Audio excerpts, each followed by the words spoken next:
This is J. Krishnamurti's fourth discussion with teachers and students at Brockwood Park, 1969. Before we begin to discuss, have you decided to go and see Mr. Morton? I think we have decided. Before the birds are all shot to pieces? May I suggest that only the students go, Yes. and not the older people, right? What do you suggest? Because then it's more, the Mrs. Simmons and the other rest of us have already more or less committed ourselves legally. So if you went, and please go only those who really feel these things, not because these people who live in the country are fairly sensitive. They spot hypocrisy as well as you can.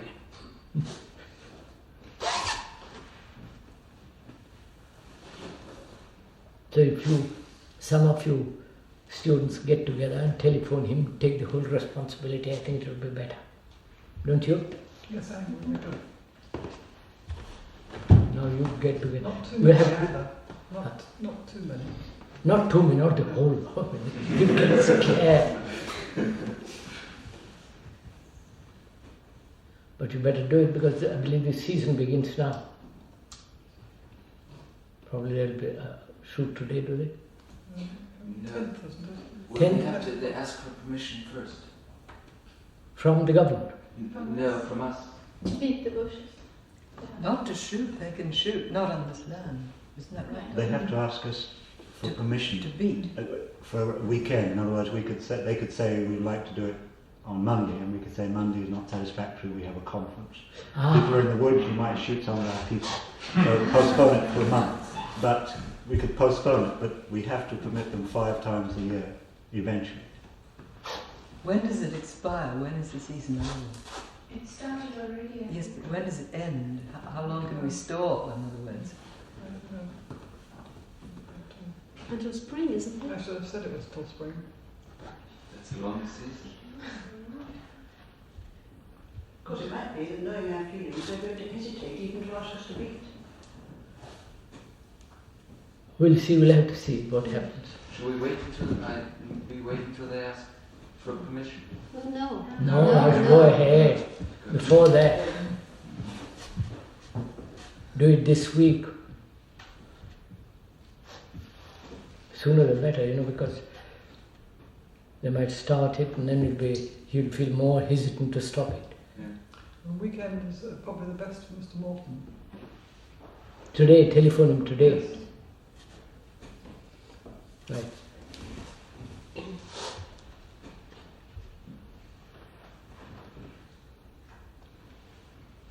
I believe Dr. Bohm was talking to her because I came here in the evening yesterday and saw on the blackboard, I am what I am.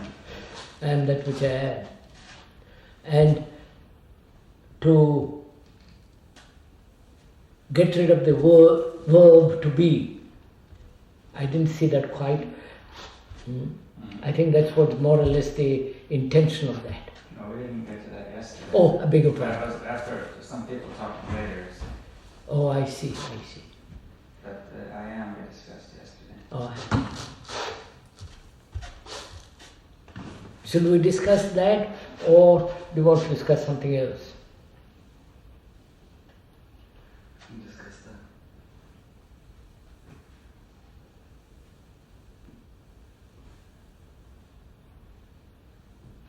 Yes. Yes?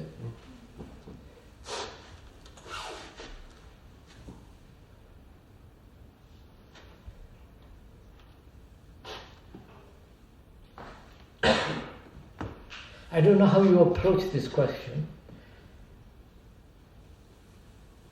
To live without the verb to be. You understand what that means?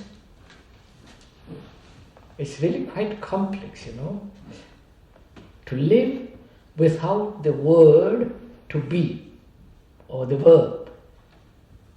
That means no past and no future. Because the verb to be implies that which has been, was, or will be, shall be. You know what that means?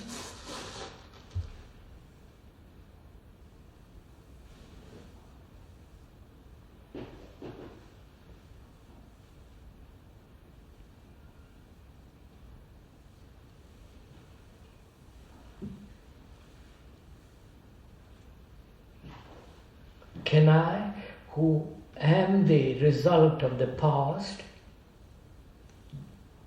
the was, or had been, can I live without the past, only in the present, without the future? Because to live without that verb means that.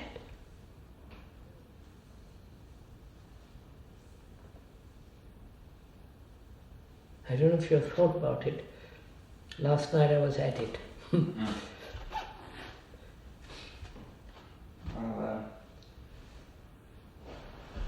so it might be that we discuss a little bit of the language problem. Yes, sir, it's up to you. Question first. You see that our present language makes it very hard to discuss this coherently. And we were discussing yesterday how the word I am has such great Go ahead, sir. effect. You see, I thought we put down these words I am and all, forever, Oh, whole, and God, you see. These words all have the same somatic effect, although they have different significance. Now, if you read this as a sentence, it's a very interesting sentence. I am all forever whole God. See, I am all, forever whole God. This is really what everybody wants. Right. Now, anyways, so I think that was as far as we got last time. I made a few notes. And I said that I am, the word I am functions as a pointer, which points to some unknown. But we tend to take the pointer as what is pointed to. That is, the physiological reaction to the word I am is the pointer. But we can confuse that with what is really pointed to. So we say the point, it's like you point with one finger and you use another finger to point to the first finger. And nobody knows what you're pointing at. You see.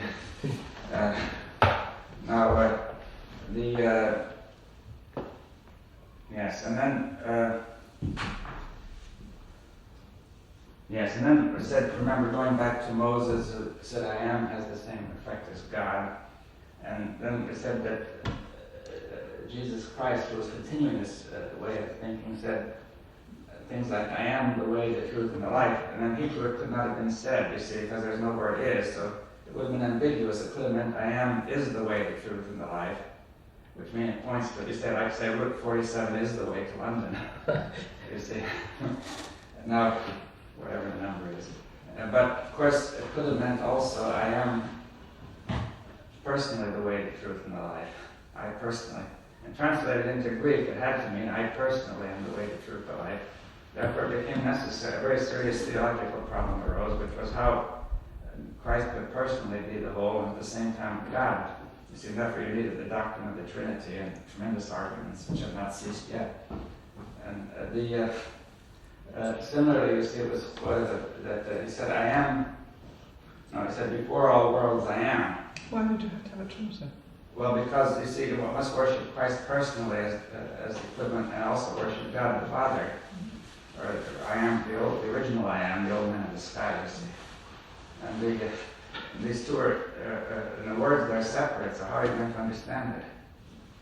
You see, it's an incomprehensible mystery, which has been called. Why did they invent a third? Well, that's to connect them up. The Holy Ghost, the Holy Spirit connects up, it flows between the two. So isn't it first invent something and then identify yourself? Yeah. I see another statement is before all the worlds I am. Now, if this had to be said in Aramaic, which was equivalent in grammar to Hebrew, and if you translate that directly into Hebrew, it makes no sense. You see, that is, I happen to know Hebrew because I was in Israel for a while, but it could not have been said in Hebrew that way. How would you put it in Hebrew? In Hebrew, I thought it over. You see, the word olam, which is world, also means forever. You see, they both mean the same. So therefore, there's a statement in Hebrew from me'olam ad olam, which means from world to world. It means from time past to time future. Right. And that would have included the notion of all the worlds in between. Right. So you see, if we said, if we took that to mean all world, and that was translated into Greek very clumsily as all worlds. You see, now but if you say before me'olam ad olam, that's before time, the totality of time past and time future, I am. That is, I am is the eternal art, is beneath time, as it were. It's the essence of time, we could say. I am points to the essence of time, beyond time, you see. Now, that was probably the meaning of that phrase, you see. At least it's the only meaning I could think of in Hebrew. So, if I may ask, why should one assert I am? Well, there's probably no reason to. I mean, people do, and it happens to point, you see. It has come about through history that people have come to assert I am. You see, probably if we went into the distant past, we might find out how it came to be. And now we have a language structure which has given us both the habit and of everybody saying I am. And now it has this physiological effect. All I wanted to do was to point out what happens without saying that we should or shouldn't do it, you see. And to show, see, that if we first become aware of the meaning of I am, what it does, and now it has had this tremendous effect. You see, that's really, and eventually we may see that we can do without asserting I am, but our psychological, this physiological effect of I am is so powerful and deep that you see it would mean a tremendous revolution if we could live without asserting In I am. Sanskrit too, it is tattvamasi, I am that. Yes. Same thing, you say that is God. Mm-hmm. I am that I am. Yes. And you see, probably there's something in the whole evolution of humanity and language which led people into this form of communication, which had this trap. Couldn't that have been the awareness of time? Time and also the awareness of self. You see, yourself only exists in relationship to time. it's all one. You see that time and separation, and you see, let's try to put it like this: that as soon as you became aware of time, which was necessary, then time is projected physiologically in a feeling inside of yourself as time present, time past, time future, all the time. The awareness of time, though, only comes through an insensitivity to the functions of the moment. Isn't it? Not necessarily. See, if you want to catch the time, you see, to catch the train, you must be aware of time abstractly, you see. Or if you want to be ready for planting your seeds at the right time, you see, there's a certain kind of time which has meaning, you see, namely to do things in the right order at the right time, in the right place. You see that everything has to be done in its time. Mm-hmm. Now, you see, that was very valid, a discovery of the human race. But now, in expressing this and thinking of it, indeed, they're developed. Remember that every thought, every abstract thought, is projected somatically into the primitive animal brain as a feeling or a picture, an image. And therefore, the image of all time and all of all was projected inside, which was really the pointer, but it was taken as what was pointed to. You see, when one began to think of time and I am and so on, then something inside, tremendous, seemed to take place, which was taken to be the essence of myself, you see. And therefore, you see, that's why these words all resonate the same way, you see. The word I am, the word all, the word forever, the word whole, the word God, resonates inside it in the same way. It's got the same chord. You see, although it looks very different on the surface. Now, therefore, you see, forever is the totality of time. See, the word forever is an extremely powerful word. If you say forever and ever, very powerful. You see, if you say that, you say we're friends forever. You see, or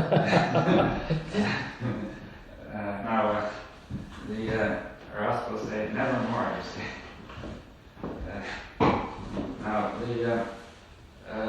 So I'm saying that we should notice the effect of these words. There are similar words which you could add, and I won't go into it. You see, words like good and bad really come to the same thing, the words of that nature, because you say God is wholly good, you see, and has no bad, and is forever good, you see, and so on, you see. So moral judgments tend to get attached to this physiological scheme. You see, therefore ethics and morals became swept into this. So you see, good and bad became forever, and therefore it became impossible to make moral judgments in a reasonable way. In the same way you couldn't make judgments about time in a reasonable way, because as soon as a word like forever comes in, it's too powerful. If you say, if you are dead forever, this is a very powerful word, you see.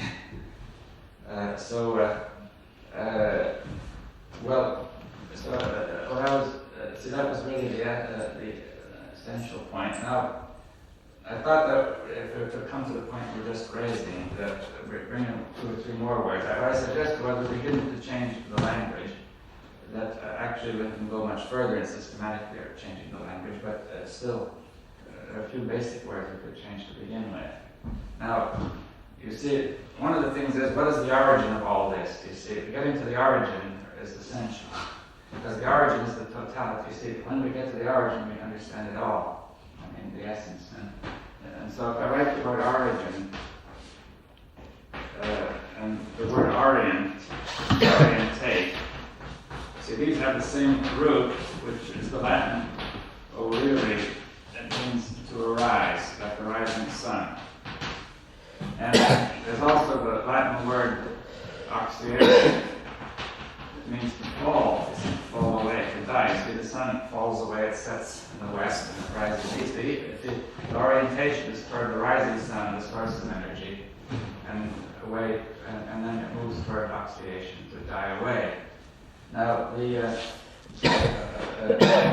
so let's introduce 2 new words, to oriate and to oxidate. You see, this emphasizes to see something new. You see, to oriate is to think of the dawning, you see. The dawning is over the whole world, it is not in one place. And oxidation, the twilight over the whole world, that's falling back into the night, you see, into the unknown. Now, so if we consider these 2 words, I'm going to do a few examples. See, let's take a river. Alright, well, let's say it originates, there's a source here, a spring, a lot of sources in different places. See, the river comes like this, and it flows into the ocean down here. Now, we mustn't confuse oriation with a source. You see, the Latin root for source is surgere, surge. You see, so we'll introduce the word to surgate. The water surgates at the spring. And the other way, it's absorbed in the ocean, so that's sorbere, to sorbate. You see, so the river surgates in the spring and sorbates in the ocean. It moves along. And now you see, but the water doesn't come from the source at all. It comes from the rain falling, seeping through the soil, and the rain comes from the ocean. The sun shines on the ocean and sends the water vapor up. It moves all over and condenses. It comes down. So we have a cycle. We call it the oriented cycle. You see, now now when you see this cycle, you see the whole of it. You see, therefore, the energy of the cycle is from the sun. You see, if the sun were to stop shining, the ocean would freeze up, and the whole river would vanish.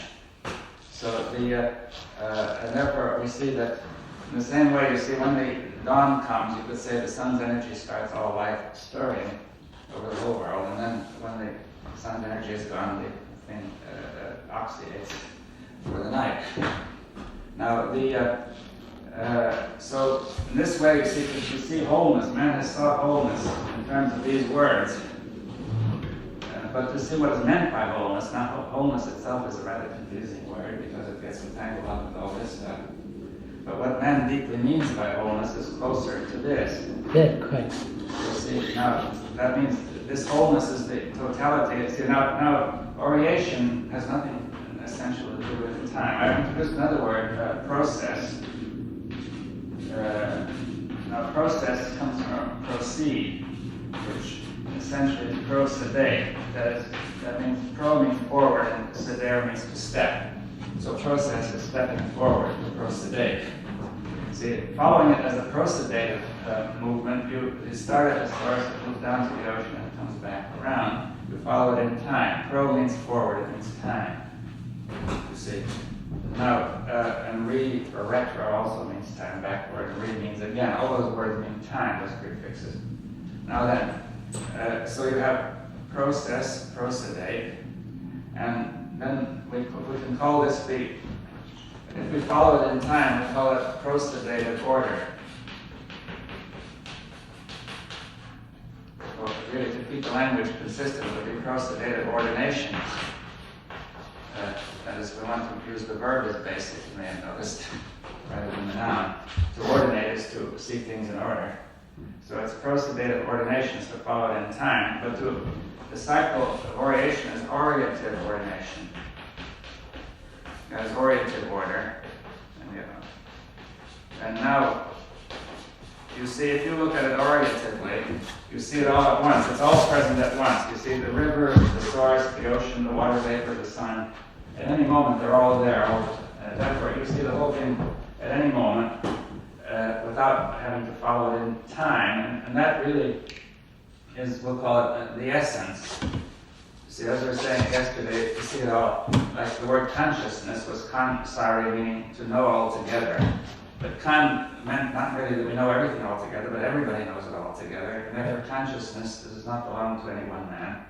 It belongs to all, and not maybe to one time either. That is, there's one consciousness, and the consciousness which is present now is one with the consciousness of all time, you see. Now then, in the same way you see this whole cycle is one. So this, you see, this begins to get away from this emphasis on the noun. You see, when we have the noun, the table, the chair, you, me, everything is separate, and the verb really connects up the nouns. But when we begin with the verb, you see, if we begin with the verb in the right way, then we can begin with the totality, with the whole, with a real wholeness. And then we can bring in time, you see, by discussing the procedure ordination of the various parts and the description, without assuming that the thing is what we have been describing, you see. It is only, now that brings us to the word is. What is it, you see, to be? You see, so I said we're going to be inconsistent if we start using verbs such as oriation to describe everything, and procedation, and keep the verb to be, to say I am, this is. If I say this is oriation, it is inconsistent. Because oriation is inherently dynamic a movement. It is, the meaning of it is something different, isn't it? You see, it means, as we were just saying, was, it is, it always will be. Now, therefore, we have got to question the verb to be, you see. See, the verb to be we were discussing last night may have been the beginning of the trouble of mankind, you see. Can we do without the verb to be? Well, if we raise the question to really do without it would really be a tremendous revolution. Quite. But let us see, in the case of the form of the language and the significance, if we can at least consider the significance, you see, of what it is to do without the word to be, but actually to realize it, to bring it about somatically as well, would be something quite different. Now, but still, if we can begin to talk a different language, which is part of it, which we may oriate something new, you see. Now,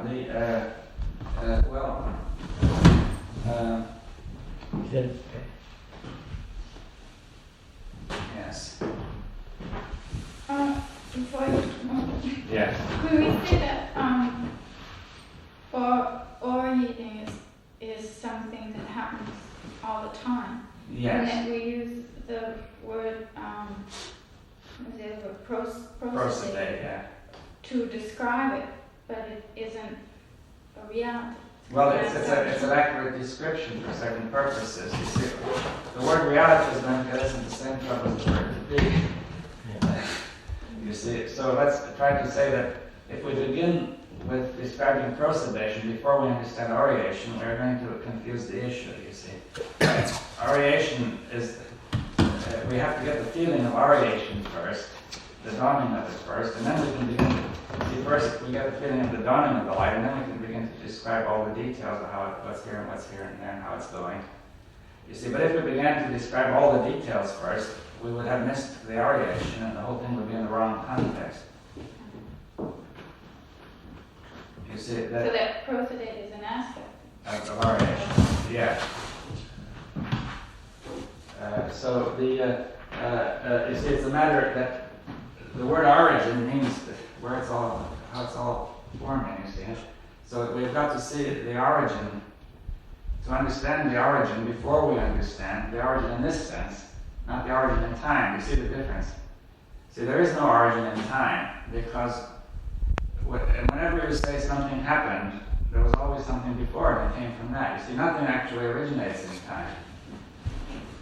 You see, it only prosodates. Now, see, so it's accurate to describe prosodation in time as an aspect of existence, you see. But it should be in the context of understanding that the orative order as the whole is what is meant by the whole. You see, that what we deeply really mean, what we would mean by the whole, the wholeness.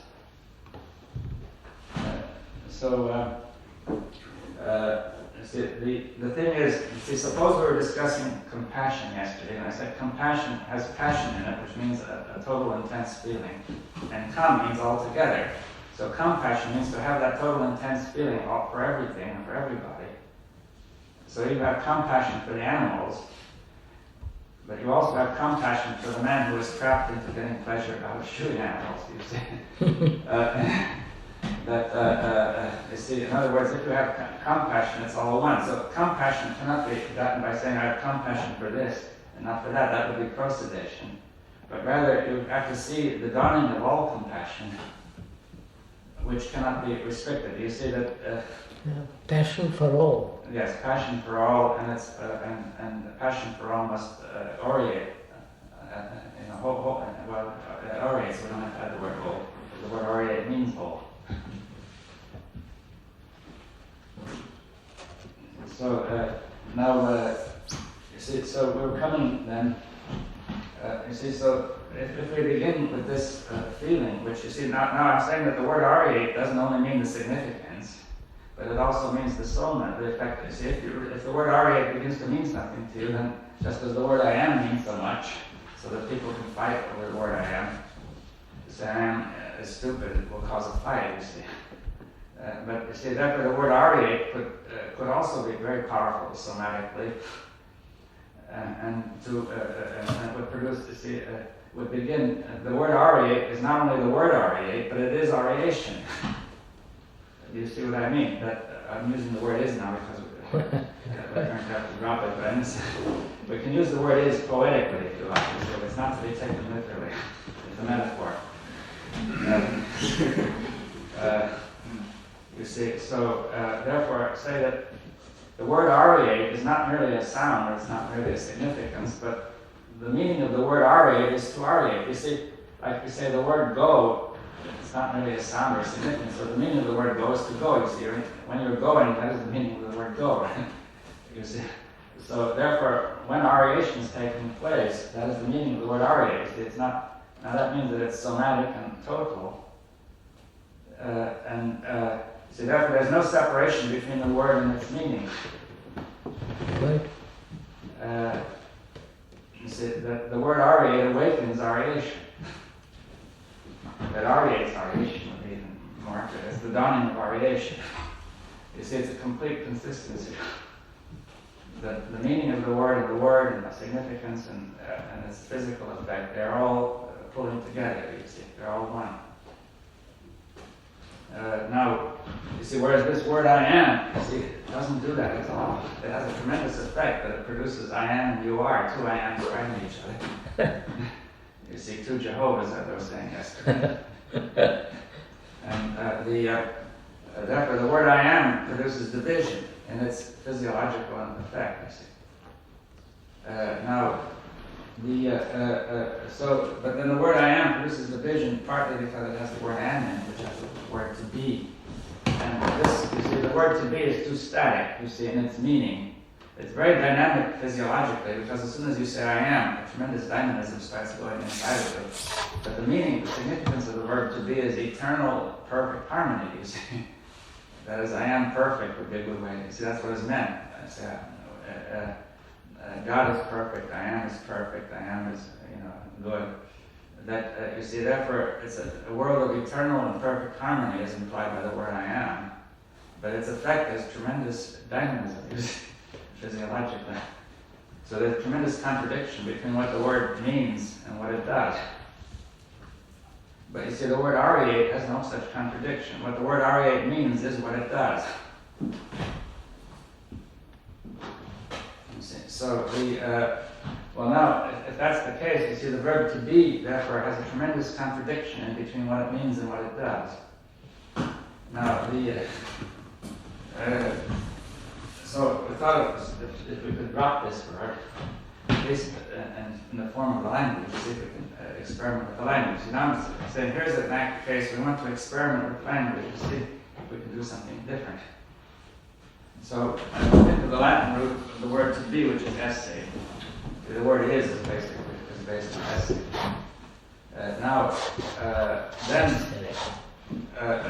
But this, of course, is very static. So let's introduce the verb to essay.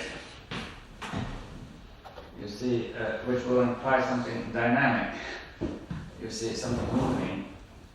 You see, the use of the suffix ate is a very dynamic effect. You see, I'll give you an example. You see, we were discussing the word organized. Now, the word eyes. These suffixes. Before we go on to the word to be, we better look at these suffixes a bit. See, the word the ending ize is based on the Greek ending isin, and it means to act in a certain manner. You see, and at the root of the noun which mentioned that is ism.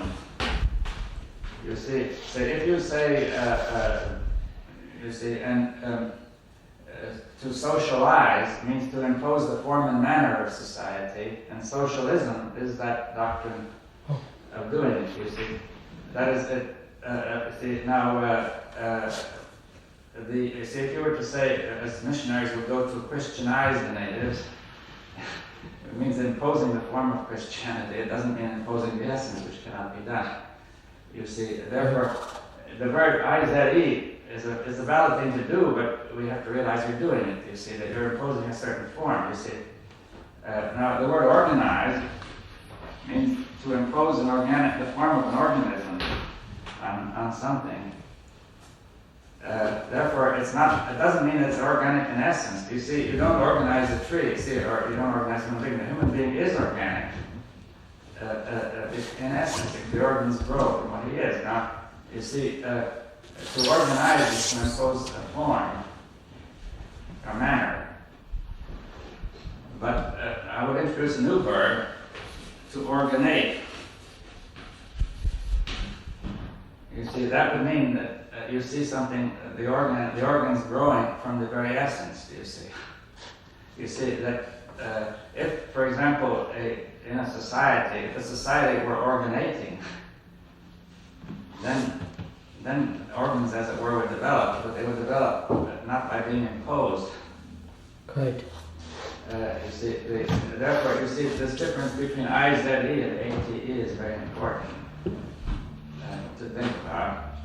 And so I even thought, you see, well, you can introduce all sorts of verbs, but you see, we would produce the verb to isate, which means to either to use the verb IZE or to act that way. You see, to isate. You see, I mean, 8 tells you what you're actually doing. You see, and what you're actually doing is izing. You see.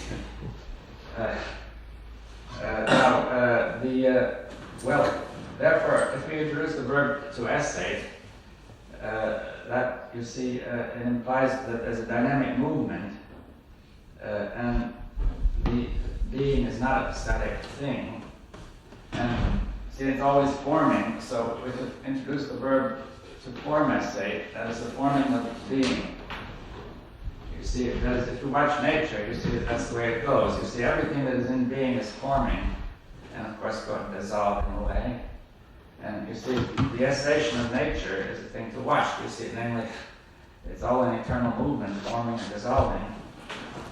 You see, this tree is not an object. You cannot say the tree is, but you see, the tree is forming and dying. You see, and so you see that form, and you see now even the atoms you see are formed, undergo formation. You see, and they're talking about all the known universe having undergone this at some time. You see that whatever you consider, it undergoes, whatever is known, whatever you consider, it is undergoing formation. You see. What's the difference between that and oriate? Now I'm saying that oriation is the dawning of formation, you see. It emphasizes the, something, you see. Let's try to say that to oriate emphasizes that it's coming from the unknown. It's being produced from the unknown, which the formation begins to emphasize the form of the being, which is thus created. This is the originate. Originate. See, the oriate means the origin, but not in time. Yeah. Now, the word originate. Yeah. The word originate, however, it still has this difficulty that it might mean in time, or it might mean the source. You see, you want to be sure that we don't confuse it with the beginning in time or with the source. So the word oriate emphasizes that it's neither the source nor the beginning in time, but it's the dawning of it. It's where it emerges first from the unknown. You see, and then now as it emerges and shows its form, you see, you begin to see formation. You see, an example of formation would be, you see, in perception would be, say, if you were on a mountaintop watching the sun rising, the valleys would be dark, but slowly the forms would emerge, and then you would begin to see what they were. You see, that would be formation in perception, but formation also takes place physically as well, namely that the tree grows, you see, from the water and the air and so on, the cells grow, and the tree dies and so on. You see that formation takes place in perception and in insignificance and in soma, you see. That it's what we perceive is formation, and we say also the thing, what it is, I'll go back to the old word, is formation. Would the word evolve fit into all this? Well, you see, the word evolve involves prosedation. It's evolution. Now, evolve is the vowel, it means to turn. Evolve would mean to turn outward. Ex-volution would be the word. So it would imply unfolding in time, you see. You see, the word evolution is a valid word for certain purposes, but it does not get across this notion of the oriate of total order. You see that it implies following each part, how it unfolds in time, you see. Is that clear? Yes. You see that, therefore, while you can discuss evolution profitably or usefully in certain contexts, it is really not a fundamental thing to look at. That's not the first thing you have to understand. You see that you can follow evolution as prosedation, you see. But you see, what we would consider about oriation is what is the oriation of the whole of life, you see, or the whole of consciousness. You see, now, we could say in some sense life never began, or consciousness never began, you see. Where would you say it began?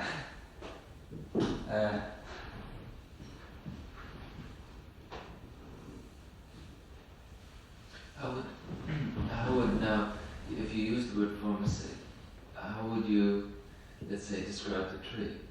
Well, you see, when you would have to consider the thing very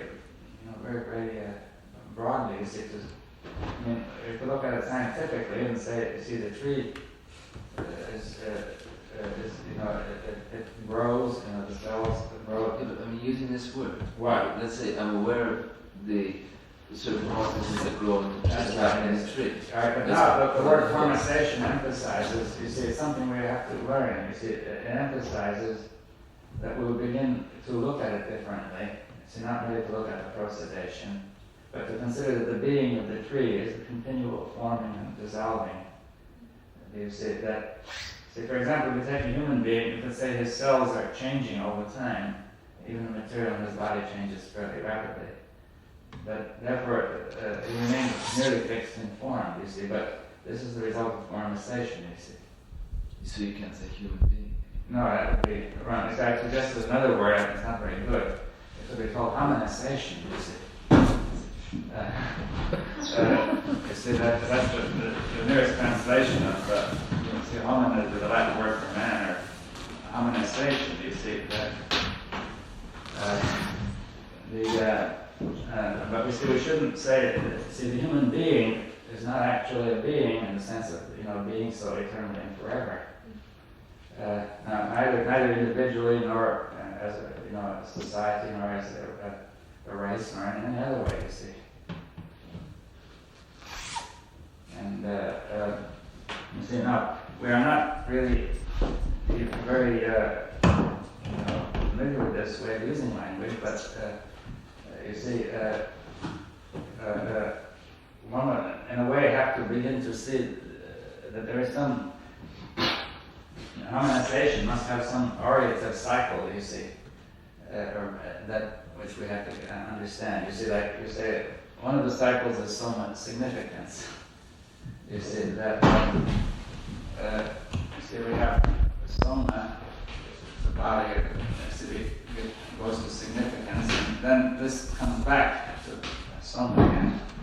So, see, the cycle of consciousness is soma significance considered all at once and as a whole. You see, so harmonization could be taken as at least one way of looking at it, as soma significance cycle. You see, that we are, but then we could see sub-cycles, and the body is continually wearing down and building up, and so on. You see. That would be a matter of giving a description. But what I'm emphasizing here is that if we're going to have non-duality, you see, this language, you see, the word, it's interesting there that I just mentioned as an aside that, see, the Sanskrit word is advaita, but it's very close to the English word a-duality, a meaning not, and you see. If you use the English word a-duality, you see, we see how close we are. Now then, but then a-duality means, you see, the word to be is duality, because it's fixed, you see, and it distinguishes from change, you see. And the word formation, the word oriation, does not produce this division, you see. It's not like that. See, the word to be is like putting a big rock in the river. It has to go around. Now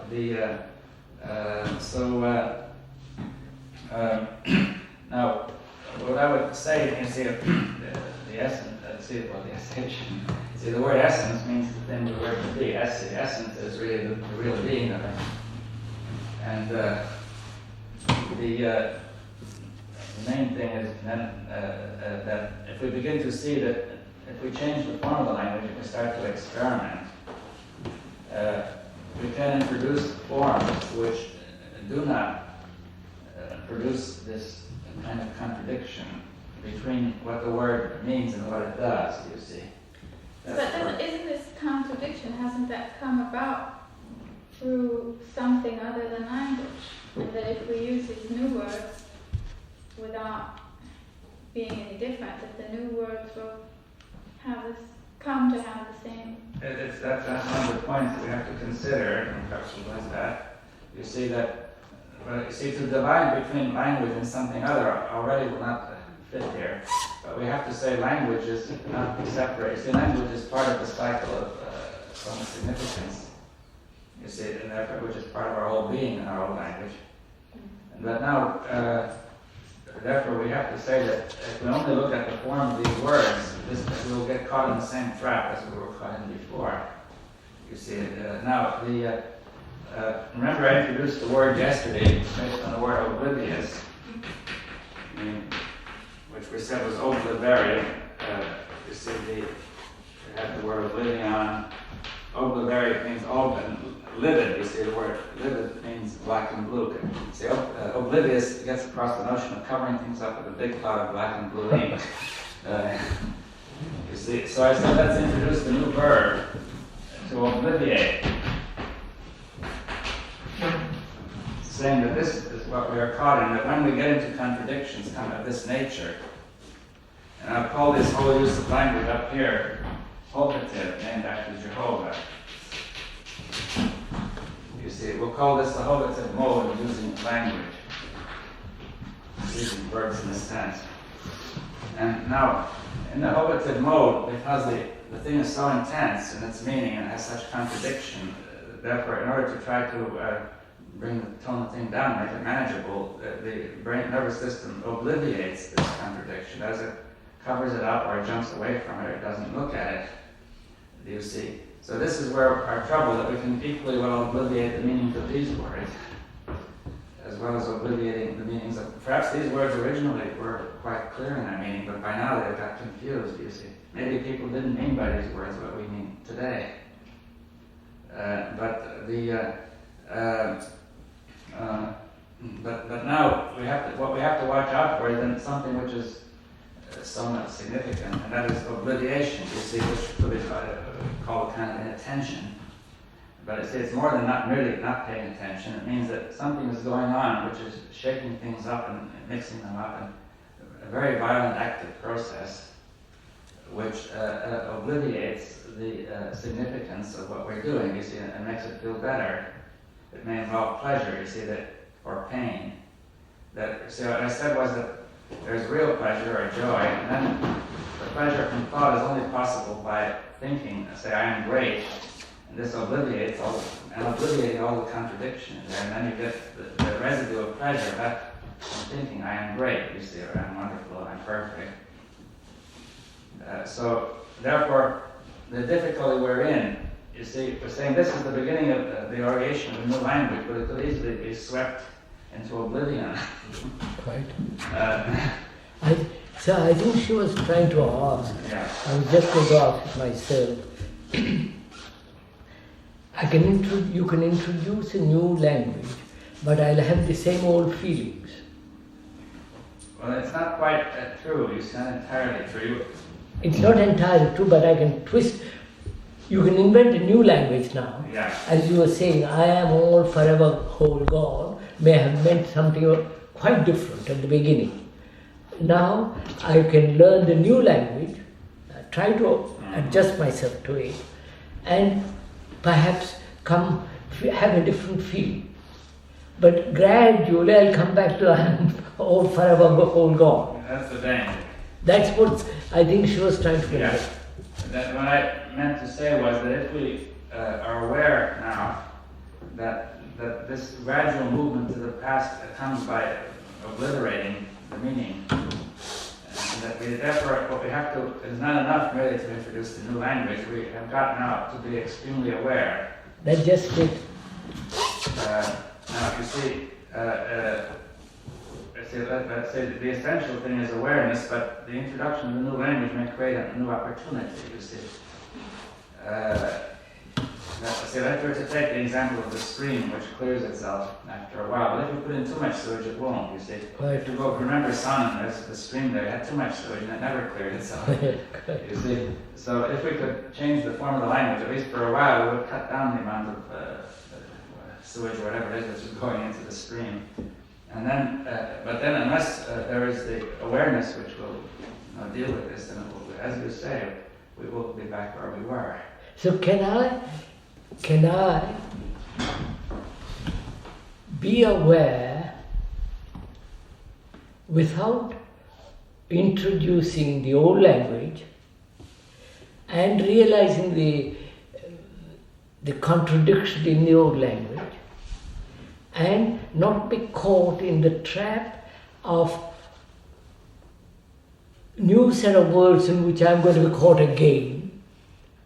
Taking all that into account, can there be an awareness in which the to be is non-existent?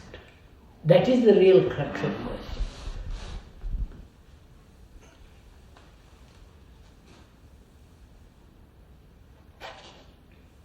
Without changing?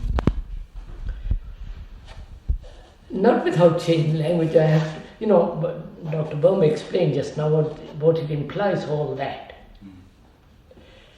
My mind being what it is, I will use the new language and get all the feelings which I had from the old language and use that.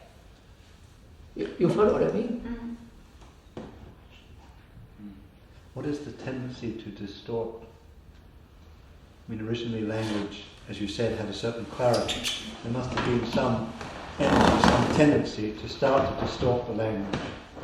Well, we were discussing, you might go into history that way, and what I suggested yesterday was that one of the major factors is the way we do technology. You see, the Greek word techne originally meant for the art of doing things, you see. Now, the word technology doesn't actually mean that. But it means this process of equalization, imposing a form on things, manipulating them to get what you want, you see. So people began to do that with things. Then they began, see, at a certain stage, I was reading a book called It Happened in History by Gordon Chow, and he said that there was a great technical progress about 6,000 years ago with methods and various things, agriculture, and then at a certain stage people found that it was easier to, this progress made them so good in battle that they could conquer people and make slaves. From then on it was easier to take slaves than to make further technical progress. So for thousands of years there was very little technical progress. But David, doesn't it have the action they got, the change what you were doing with the words? Your actions. Yes, but these actions, as I was saying, the action of taking slaves meant that you had to manipulate slaves as if they were people, as if they were objects, and then you had to manipulate your own emotions to be able to do this. You see, in other words, you had to be able to say, I am different from the slave, and I'm better, you see. Otherwise, it became very hard. You see, it's very, very hard to take a slave and beat him if you say he's the same as me, but he just happens to be unfortunate. He lost the war and I won. You see, people begin to say they're naturally slaves, and we're naturally better, and we're different from them. And it's quite right and natural and inevitable that they should do the work and we get the results. And so in that way, just as an example, in the way people lived, they began to change the meanings of language, you see. That they began to introduce much more separation, division, and naturally we must ask a deeper question, which is how could people have fallen into the trap of taking slaves, you see. That is... If the word, the original words, which had some clarity in them originally, because they started the movement,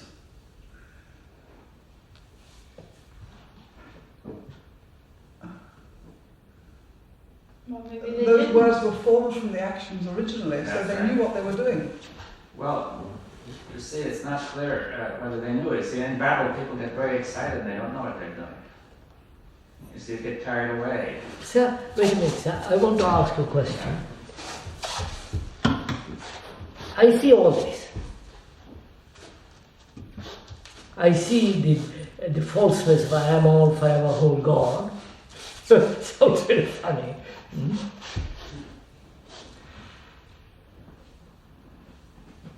In what way can this habit of words in which I am caught, and I can also get into the new habit of new words, but have the same feeling, the dualistic feeling. Now, my question is, can this dualistic feeling be wiped away, obliterated? And don't the actions make the words? And so on, back and back, all that. For me, the most important thing is not to have this dualistic feeling. Doesn't matter. If I don't have it, I can go on repeating, I am all forever whole God, or assert all that, and I'm still where I am.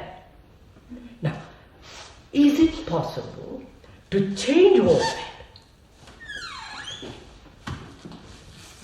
To bring about a revolution, a complete mutation, so that I don't think dualistically.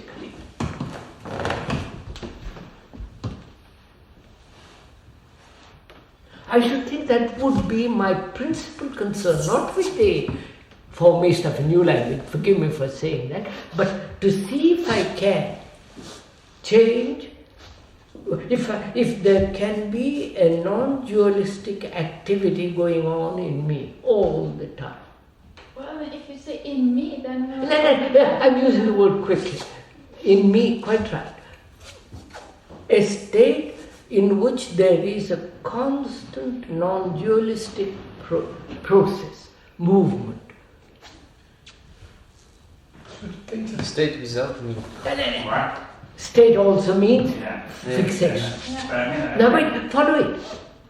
Now, you are going off in words. You too. And I say, all right, agreed. You follow? Agree with you. Its state is a fixation, all the rest of it.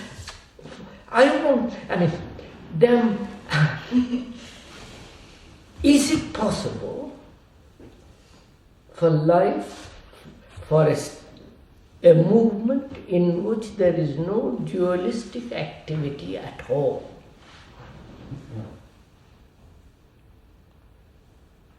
You see, maybe making communication this difficult by framing such a question, you see, because once again, you see, I say that these words have a somatic effect, even as you say them, like the word at all brings us back. I know. You see.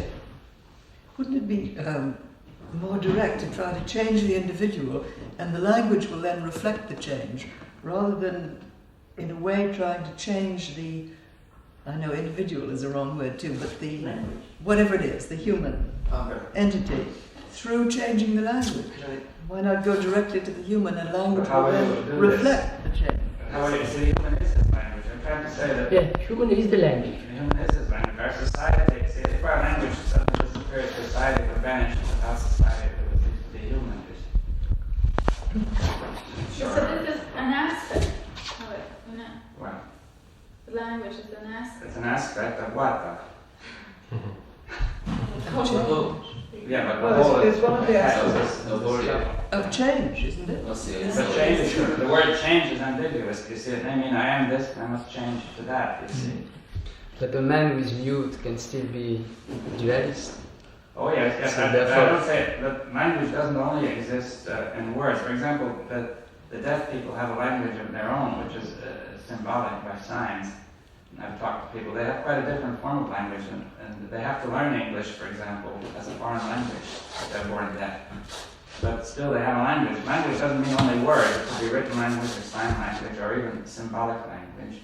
It's a means of communication, you see. But isn't everything you do a means of communication? Well, not primarily. You see, some things are done primarily for their...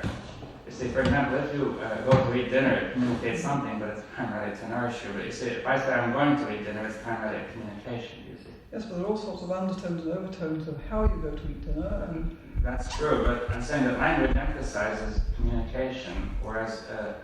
communication is non-dual. Yeah. Communication should be non-dual. Yes, the verb to communicate is saying is to make something in common. To make something in common, yes. So there's no me and you. So we're always communicating. whatever we do. That's true, but when we talk, this is one of our major forms of communication. But maybe to make it a major thing is to allow people. It may, but you see, we still go on talking, you see, and we have to talk for practical purposes, and people do... But in the talking, you communicate many other... But in the course of talking, you communicate other things other than the talk. Yes, that's true. But you see, but if the talk has a form which communicates confusion, you see, it will See, people can, as we said, can start talking and get into tremendous trouble just by talking when they want to cooperate. And if they don't talk, then very abstract issues that we now have. If we had to deal with international cooperation without talking, well, I don't know. You see, there are many complex questions that have to be discussed. And as soon as they tried to remember these people at the UN who tried to discuss pollution, and they couldn't because they started to talk and began to say who is to blame. You see, they brought in this whole story. So, with the language that we're speaking, let's say someone is non-dualistic. Yeah. Right? He feels his whole process of living is non-dualistic. Mm-hmm. Now, he cannot use our language to express this to us, because the minute he uses this language, he expresses duality. That's one of the difficulties. But before one gets to the point of expressing or using language, surely there is this perception, experience, whatever you want to call it. There is a something happening in the consciousness apart from language, isn't But there? I don't think anything is apart. That's dualism. Before and after. Well, that's just to communicate in this room at this moment. I'm not speaking in some marvelous, immutable way. I mean, there is. I can't think of a proper verb at the moment, but there is feeling, let's say. But this is our communication. Our language has come through this feeling. I know that, but if one could go, perhaps, to the change in consciousness, wouldn't the language then of itself, isn't the language the secondary thing? Isn't the... I question that. You see, I say that consciousness and language cannot be separated. You see, that there may be a form... You see that our consciousness has grown up in communication. You see, and this has been shown. You see that are there animals or people who don't communicate in early life never attain proper consciousness. You see, for their species, and we see. I think that it's dualism to separate us from our language. You see, our language, because of its somatic effect, is us as much as our arm or anything else. But aren't you in effect doing that? Wow.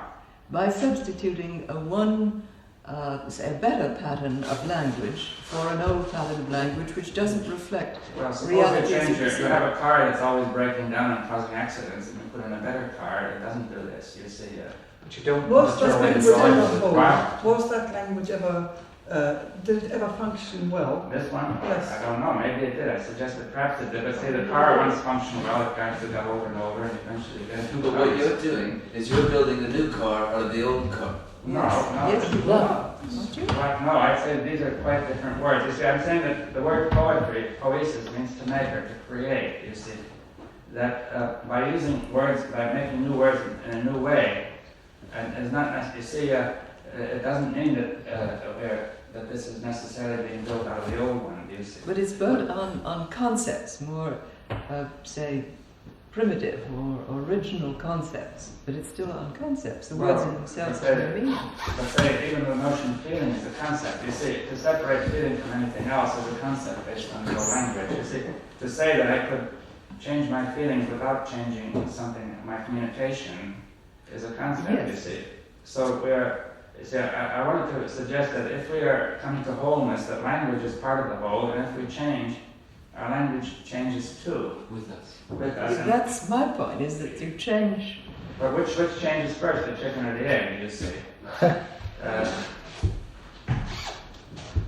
So take this peculiar thing that's going to happen. Month I'll be in India. I only know English, the old language. Communication has to take place. They know English not too well. Whatever is being said is translated in terms of their own language, derived from Sanskrit. So look what has happened. So I may say, I am all forever whole God, and they will translate into something which is their language, which has quite a different meaning.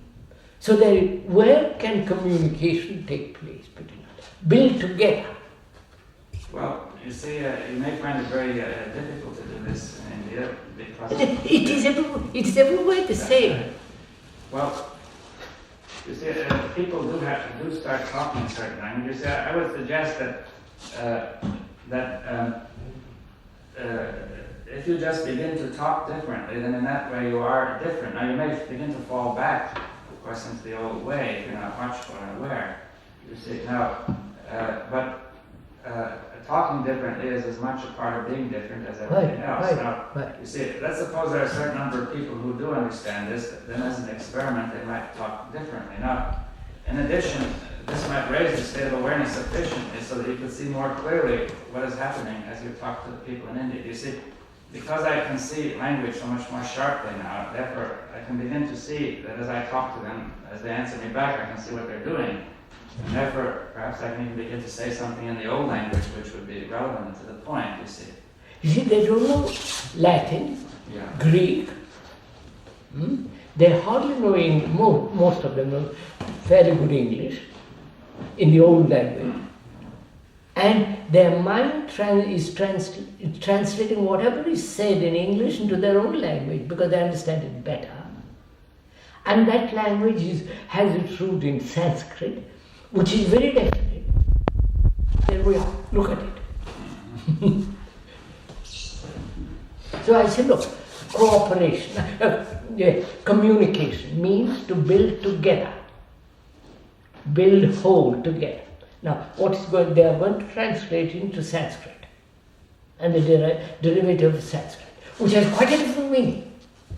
And I mean something entirely different, and they end up meaning something entirely different.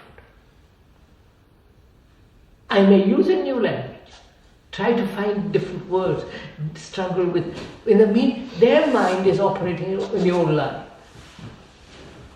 Yes, well, you said, all I can suggest is that not everybody is in this situation, and you see, it's not everybody, no. Look, even between us, we've spent an hour over this. Oh, it would take, of course, it'll take a long. I'm just saying, we've spent an hour over this.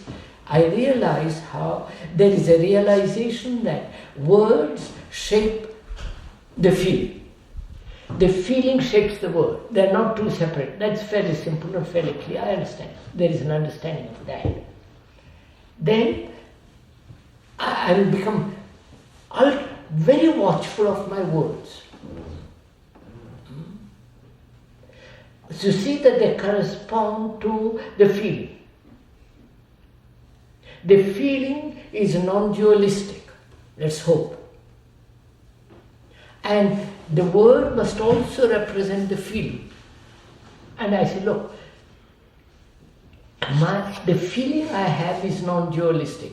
Let us find the word together that will produce this communication between us.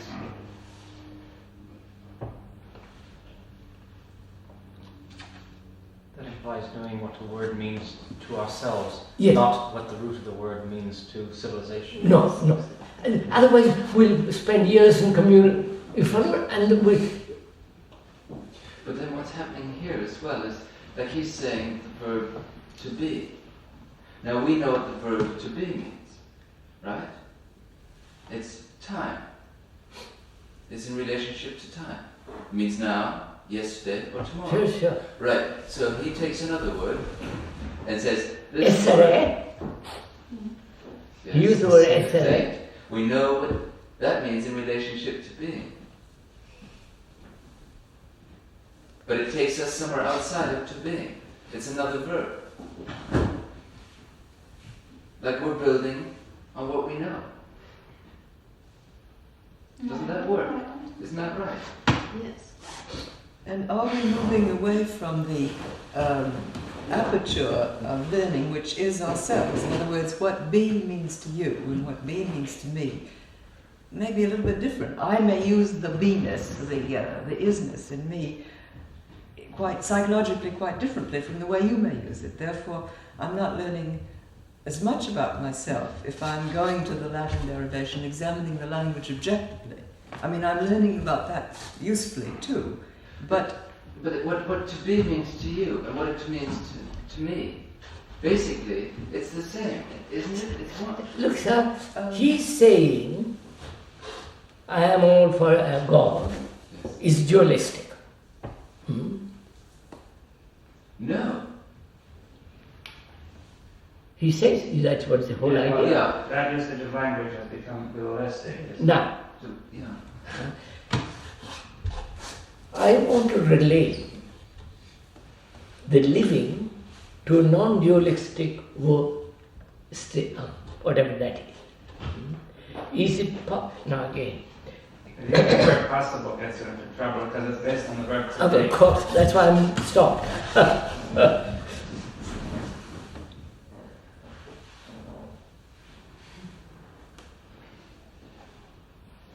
Can we, you and I,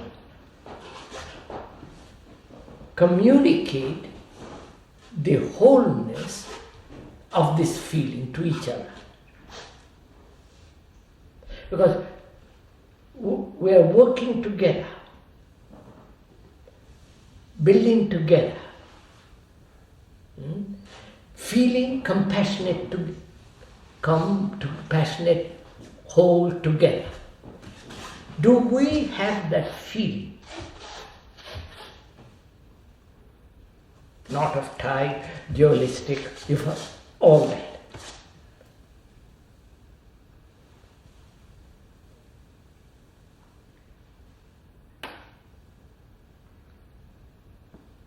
But David has said that having brought to our notice the fact I am forever whole in God, that has pointed to something. And having pointed to it, he is suggesting that just as you have found, it's difficult to speak at all without getting caught in that static language. Move, yes, I understand. So I think the trouble is he is providing us with a language which we haven't discovered. Which we have to learn. Which we have to learn. The mind is the old mind. Not if you see that. That's what I mean. I see it. Therefore, the word to be is non-existent anymore. Which is, to be means in time. Therefore, no time. I see that. Intellect, all the rest. I see it as a whole way of living. I want to communicate it to you. Because I say that's the way to live.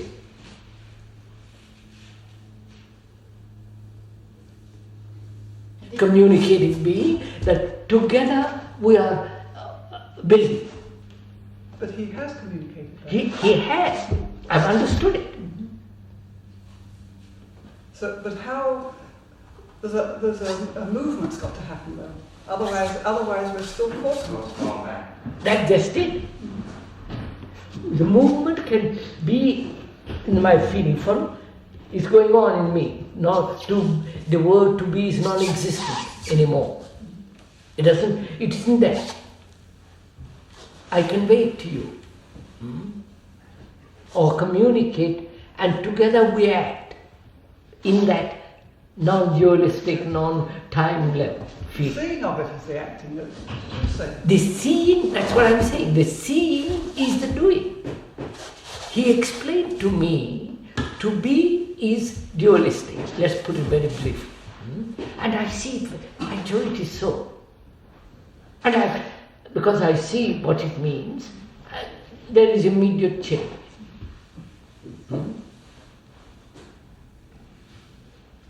I see it. As I see danger and all the rest of it. So there is change. Now, can I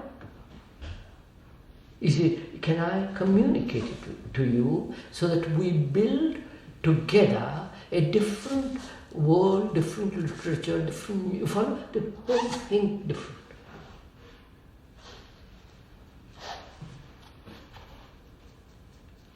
After all, these people are going to see Mr. Moore. Watch it. And they are going with a feeling of compassion. Passion together, or for the whole. And they are going to convey to Mr. Moore Mr. Morton, who is saying, well, it's my partridges, my pheasants, my land, what the heck are you talking about? So he is going to resist you. Right? So we have to penetrate through that wall and show him that we really mean what we say. But he means what he says. And therefore what's going to happen? Well, isn't it the same Yes, that's exactly the same thing. What's going to happen? Couldn't you say to him, look, not directly, but coming in round the back door, that he's only seen one aspect of the thing. You're going to insult him. That's still in the same thing. He said, who are you to tell me? But you needn't tell him, but if he's only taken in his pleasure of shooting, and you're saying, look, you haven't thought of all the other aspects there are to this problem. He said, please, don't preach to me. I'm an older man, keep off. You may say, have you taken into account pleasure? If we use the same, there's tricks that we could use. We could even use his thought process to trick him. So that's lost. Don't play around. I don't want to do this, but this is something that we can do. What's the use? No, that's what I say too. What is the use? But we can do this and have him say, okay, I won't shoot on your land. But we are, within ourselves, are creating the same feeling. We're still using the same tricks. It's not compassion. It's separation. It's competition. Look, how are you going to show me not to kill animals, birds? And you are compassionate, feeling for the whole of passion, for everything, for the whole, for the trees, for the grass, for the birds, for the human beings, for your wife, husband, children, for the whole of human beings. How are you going to show me that? Linguistically? Using different sets of words? And I don't know your language. I have the time, the energy to learn your language. But you have come to me to show me the feeling of that. If I see it, I'll stop killing tomorrow. I'll stop killing. Now, how are you going to convey it? Communicate with it. You follow, sir? That's going to be your problem and go to Mr. Moore. Now, how are you going to do it? No tricks. Because then you're lost. Then I can play tricks on you too. If you go around the back door, I'll come through the front door.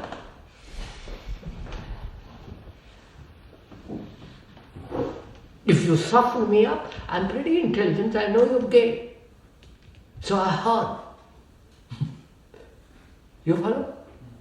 How will you communicate so that we build together this sanctuary?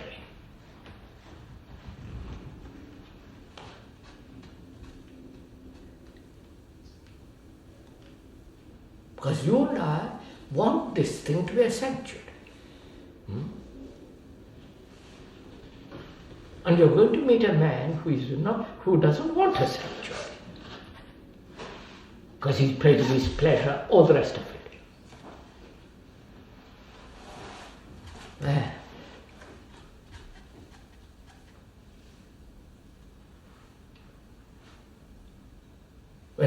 When we go to India, this is what's going to happen. They're tremendously tradition.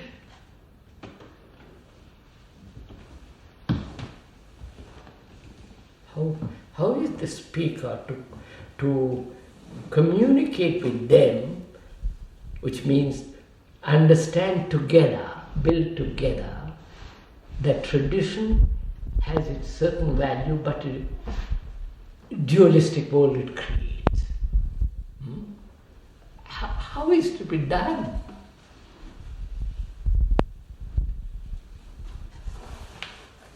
You follow the problem? Now you're going to meet Mr. Morton tomorrow. How is it going to meet him?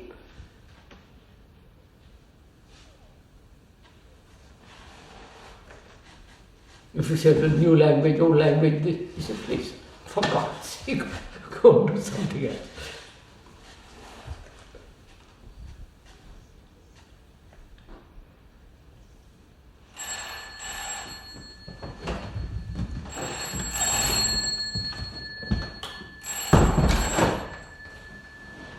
Compassion, knowing what that means, the word means, passion for the whole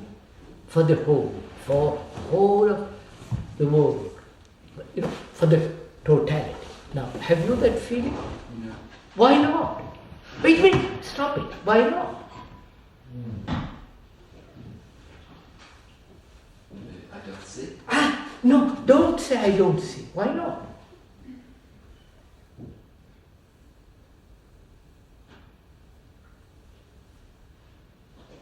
That means you are still thinking, acting dualistic. Why? When you see what the dualistic activity does, the point, etc., etc., why don't you see that and be the other? Not be the other, is the other. Live the other. All right. And that's the question. I say, why doesn't the other orientate? Yeah. Come into being. Yeah, so it means the same. Come into being, to orientate. You see, the word being will bring you back into here. Yeah, quite. But the thing is, when you ask that question, the very asking of the question brings in the person. No, you translated that. I'm not going to translate it that way. I see the dualist, there is a perception of the dualistic activity with all its destruction, etc. I see that. There is a perception of that. And therefore the ending of it, and be compassionate. What's the difficulty? Well, if you say to me, are you compassionate? The very thing... I don't ask you that. No. I don't say, are you compassionate? That would be impudent on my part. No, I did not say that. Is there that feeling of compassion? Not you. Moment I say you, have you got that? You are dualistic and all the rest of the beings. But is there that feeling for the whole, including me?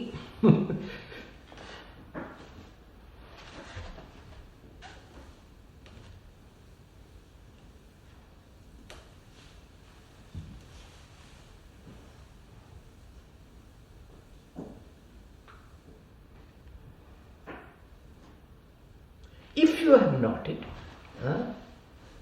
and if you go and talk to him, you understand? The result of that? You're pretending. I'm sorry, you understand what I'm saying? And therefore there is a feeling of, on my part, by Jove, these people don't quite mean what they say.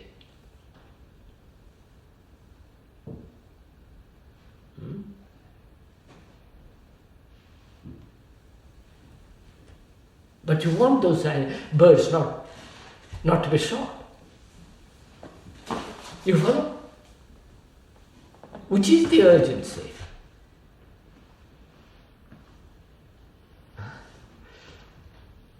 You follow what? Yeah. You don't want those birds to be shot. We are using ordinary language now, quickly. Therefore, you're going to Mr. Morton. You want him to prevent it. You want him to stop it. What is the urgency in this? Not to kill those birds. Not to kill those birds, right? You really want, there is that feeling of not wanting to kill Not only the bird, but whole creation.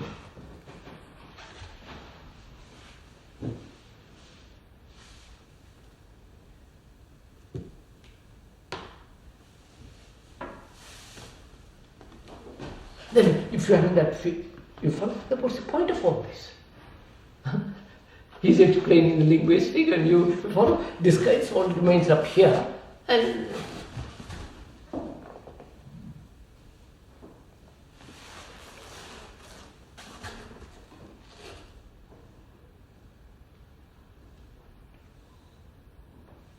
the house is burning.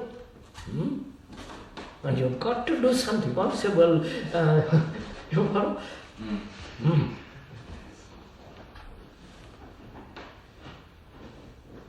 you've got to act.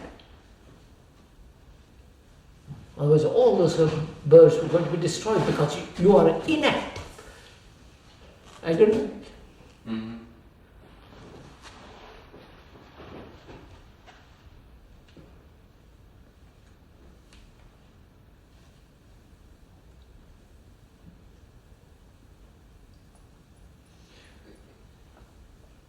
So the urgency to put the fire out together is going to produce the action.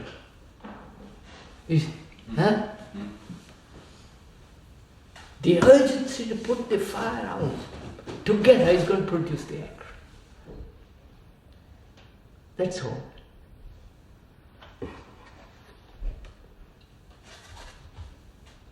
Got it? So you tear down there, you follow.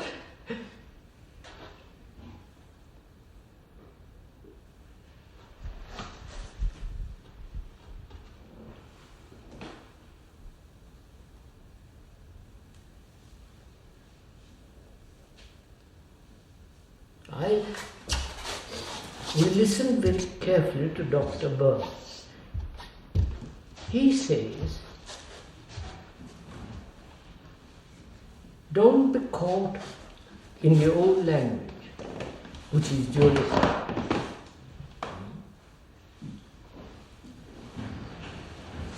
Use the new language or any language that will convey this feeling of non-dualistic activity in communication. That is inactive. After all, communication means to act together, to build together. Right? The togetherness is important because that is non-dualistic.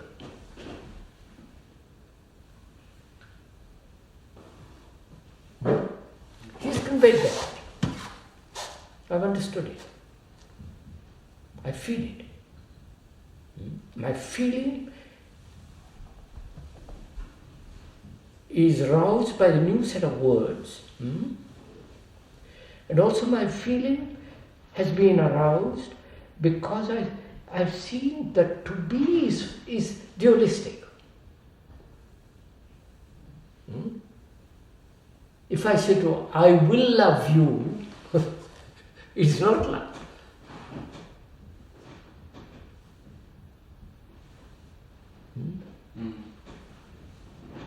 So I will be compassionate is I am God, all that.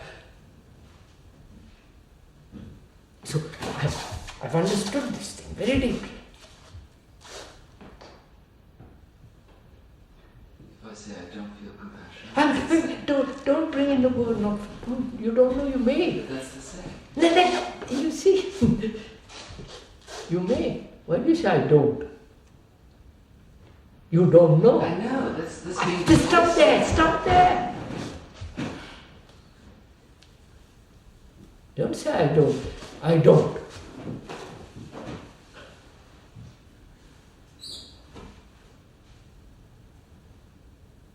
If you say I don't, you are already in the past. Or I will is all. You are entering, or it's some. You follow? You are entering into a new world. So don't say I will or I don't. Right? That's the building together.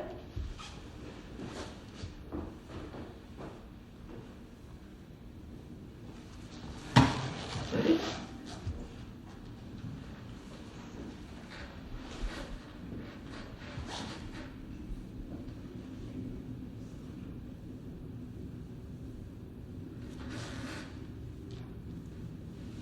Is it time to stop? Oh, 5 off. What is wrong?